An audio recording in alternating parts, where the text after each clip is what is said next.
తమిళ hero Ravi Mohan తన భార్యతో విడిపోయిన తర్వాత ప్రముఖ సింగర్ కెనిషాతో డేటింగ్ లో ఉన్నాడంటూ కొద్ది రోజుల క్రితం వార్తలు వచ్చాయి. అయితే అందులో ఎలాంటి నిజం లేదని, తాము స్నేహితులం మాత్రమే అంటూ ఇద్దరు చెప్పుకొచ్చారు. కానీ తాజాగా వారిద్దరూ ఒక పెళ్లి వేడుకలో జంటగా కనిపించి అందరికీ షాక్ ఇచ్చారు.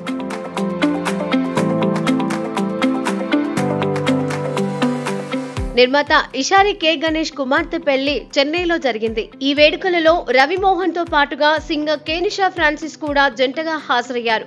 అందుకు సంబంధించిన ఫోటోలు నెట్టింట్లో వైరల్ అవుతున్నాయి.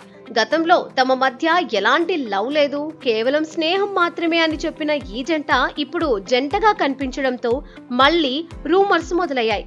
సింగర్ కేనిషా ఫ్రాన్సిస్ వల్లనే రవి మోహన్ తన భార్యకు విడాకులు ఇచ్చినట్లు గతంలో వార్తలు వచ్చిన విషయం తెలిసిందే.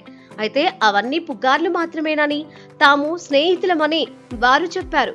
తాము వృత్తిపరంగానే కలిశామని వారిద్దరూ ఇప్పటి వరకు చెబుతూ వచ్చారు. అనవసరంగా తన విడాకుల మధ్య మూడో వ్యక్తిని లాగుతున్నారంటూ జయం రవి అసహనం వ్యక్తం చేశాడు.